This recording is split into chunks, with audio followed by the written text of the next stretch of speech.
सोचो आप Pacific ocean के बीच में हो, खाना नहीं है, फ्रेश वाटर नहीं है और कोई भी रेस्क्यू सिग्नल्स नहीं है, तो आप कितने दिन तक सरवाइव कर सकते हो? 3 दिन पानी के बिना और 30 दिन खाना के बिना, ये हमारा साइंस किट है। लेकिन एक इंसान था जो लगभग 438 डेज जिंदा था इस पैसिफिक ओशियन में। ये कोई मूवी नहीं है, रियल सर्वाइवल स्टोरी है सल्वाडोर अल्वारेंगा का। नवंबर 17, 2012 में ये मेक्सिको का कोस्ट छोड़कर एक डे फिशिंग ट्रिप में चले जाते हैं। ये कोई टूरिस्ट नहीं थे, ये बहुत सालों से फिशिंग करते आ रहे थे, ये बहुत ही ज्यादा एक्सपीरियंस्ड भी थे। फिर अचानक से वेदर पूरा का पूरा बदल जाता है। पैसिफिक ओशियन में वेदर अनप्रेडिक्टेबल होता है और कुछ ही घंटों में आसमान का कलर ग्रे हो गया, समुद्र के लहरों हाइट पे आने लगी और हवा बहुत ही ज्यादा तेज हो गया और फिर वायलेंट पैसिफिक स्टॉर्म आकर हिट कर देती है। और ये कोई छोटी सी बारिश नहीं होती, इसमें वेव्स की हाइट लगभग 15 to 20 फीट ऊपर आ जाती है और इनकी बोट एक स्मॉल 7 मीटर फिशिंग बोट थी। इसमें ना ही कोई कैबिन था, ना ही कोई शेल्टर था, सिर्फ इंजन इन्हें फिशिंग करने के लिए लेके जा रहा था और लेके आने वाला था। और लगभग 8000 किलोमीटर दूर गया था मेक्सिको के कोस्टल एरिया से। इंजन फेल क्यों हुआ? क्योंकि कंटिन्यूस बारिश थी, तेज हवा था और कंटिन्यूस वेव्स का इम्पैक्ट था, जिसके कारण सॉल्ट वाटर जो था इंजन के अंदर चला गया। और जब इंजन बंद हो जाते हैं ओपन ओशियन में, आप कंट्रोल लूज कर देते हो और जो बोट था वो सिर्फ ओशियन करेंट्स और हवा के ऊपर डिपेंड था। उनके पास एक छोटा रेडियो था सिग्नल्स भेजने के लिए, लेकिन ये रेडियो का बैटरी भी खत्म हो गया और उसके बाद पानी के कारण वो बैटरी पूरा का पूरा डेड हो गया, जिसके कारण वो सिग्नल्स नहीं भेज सकते और किसी को पता भी नहीं था वो कहाँ पर है ओशियन में। और इनका जीपीएस भी इस सेम कारण की वजह से डेड हो गया था। उस मोमेंट को उन्होंने सोचा था कि जब स्टॉर्म खत्म हो जाएगा तो सब कुछ नॉर्मल हो जाएगा, लेकिन स्टॉर्म खत्म होने के बाद सब कुछ डेंजरस था क्योंकि इंजन खराब हो गया था, जीपीएस भी डेड था, उसके बाद उनका रेडियो भी सिग्नल्स नहीं भेज पा रहा था। ह्यूमन बॉडी 60% फ्रेश वाटर से बना है और पानी के बिना जो ब्लड होता है वो ठीक खन हो जाता है, उसके बाद किडनी फेल हो जाता है और ब्रेन आपका फंक्शन करने के लिए स्टॉप हो जाता है और उसके बाद हेलोसिनेशंस आ जाते हैं। एवरेजली लगभग ह्यूमंस जो होते हैं वो 3 डेज विदाउट वाटर सर्वाइव कर सकते हैं, लेकिन यहाँ पर वो पूरे के पूरे वाटर से सराउंडेड थे, यानी सॉल्ट वाटर। और सी में लगभग 3.5% सॉल्ट होता है सॉल्ट वाटर में। और आपके जो किडनीज होते हैं ये सॉल्ट वाटर को प्रोसेस नहीं कर सकते, यानी कि अगर आप सी वाटर पियोगे तो आप और भी ज्यादा वाटर लूज करोगे और आप और भी ज्यादा फास्टर मर जाओगे। तो यहाँ पर वो रेन वाटर से सर्वाइव किए,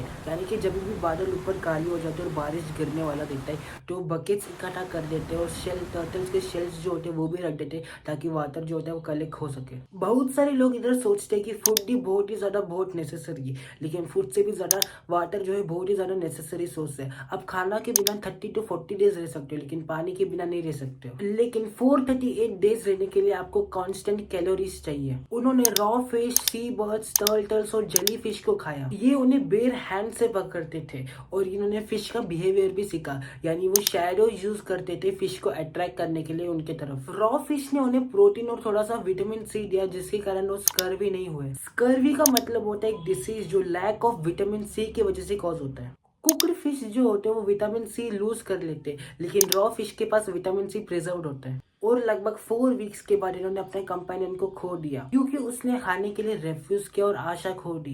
इसलिए आपके पास हमेशा हमेशा के लिए होप होना चाहिए। जब आप सर्वाइव करने के लिए छोड़ देते हो तो जो बॉडी होता है वो ऑटोमेटिकली शट डाउन हो जाता है, जिसके कारण हेलुसिनेशंस, इमोशनल ब्रेकडाउन और डिप्रेशन हो जाता है। उन्होंने लूनार साइकिल्स को ट्रैक किया टाइम काउंट करने के लिए। ओपन ओशन में ना ही कोई कैलेंडर होता है, घड़ी होता है और फोन होता है। इन्होंने मून का इस्तेमाल किया टाइम को ट्रैक करने के लिए, यानी कि जब भी फुल मून आ जाता था तो उनको पता चलता था कि 1 मंथ हो गया और वो मार्क भी कर लेते थे। क्योंकि जो हमारा ह्यूमन ब्रेन होता है वो रूटीन पर सर्वाइव करते हैं। अगर आपको कुछ पता ही नहीं कितने महीने बीत गए, कितने दिन बीत गए और ये कब खत्म होएगा, तो जो हमारा ब्रेन होता है वो पैनिक मोड में चला जाता है। लेकिन ये बहुत छोटी सी चीज थी, लेकिन ये मेंटली बहुत ही ज्यादा पावरफुल थी। यानी कि जो मेंटल सर्वाइवल होता है वो 50% ऑफ फिजिकल सर्वाइवल के बराबर होता है। पैसिफिक ओशियन दोस्तों दुनिया का सबसे लार्जेस्ट ओशियन है। अगर आप सारे के सारे कॉन्टिनेंट्स को निकाल दो फिर भी बचा हुआ जगह को भी फिल कर देगा और ये 63 मिलियन स्क्वायर माइल्स में फैला हुआ है। तो आप ये सोचते रहोगे कि 438 दिन तक उसको कोई भी शिप क्यों नहीं मिला। जैसे कि मैंने आपको बताया कि पैसिफिक ओशियन बहुत ही बड़ा है और इसमें शिप मिलना भी बहुत ही ज्यादा रेयर है,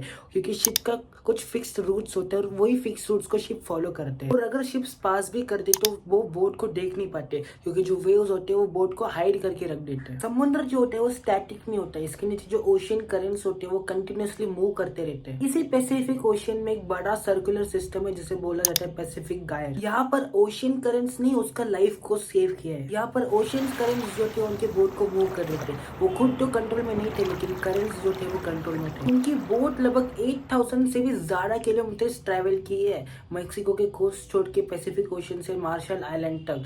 सोचो, बिना फ्यूल, बिना स्टीयरिंग और बिना इंजन के 8000 किलोमीटर ट्रैवल करना, और वो भी सिर्फ पानी के फ्लो के साथ। यानी कि नेचर ने उनको ट्रैप किया और खुद लैंड तक आकर छोड़ दिया। 438 दिन, सोचो 1 साल से भी ज्यादा। और एक दिन ऐसा आया कि उनका बोट जो था वो जमीन से आकर टकराया और वो कोस्टल एरिया में पहुंच गया। और ये लोकेशन इबान अटोल में था, पैसिफिक के बीच एक छोटा सा आइलैंड। और उसके बाद उन्होंने अपना पहला कदम जमीन पर रखा। पैर हिल रहा था, बॉडी भी हिल रहा था और मसल्स पूरी के पूरे वीक हो गए थे, लेकिन फिर भी वो सरवाइव कर चुके थे। लेकिन जब डॉक्टर्स ने एग्जामिन किया, सबसे शॉकिंग बात ये था कि उनके सारे के सारे ऑर्गन्स काम कर रहे थे क्योंकि उन्होंने रेगुलर प्रोटीन लिया और रेन वाटर से अपना पानी पिए और कभी भी गिव अप नहीं किया। वो फिजिकली तो ठीक थे लेकिन मेंटली इम्पैक्ट उनके ऊपर बहुत ही ज्यादा पड़ा क्योंकि उन्होंने 438 डेज इस पैसिफिक ओशन में बिताया। इस 438 डेज में उन्होंने सिर्फ एक चीज नहीं छोड़ी, जिंदा रहने की इच्छा। तो अभी ये सर्वाइवल स्टोरी हमें क्या सिखाती है हम समझते हैं। पहला चीज, फूड इम्पोर्टेंट है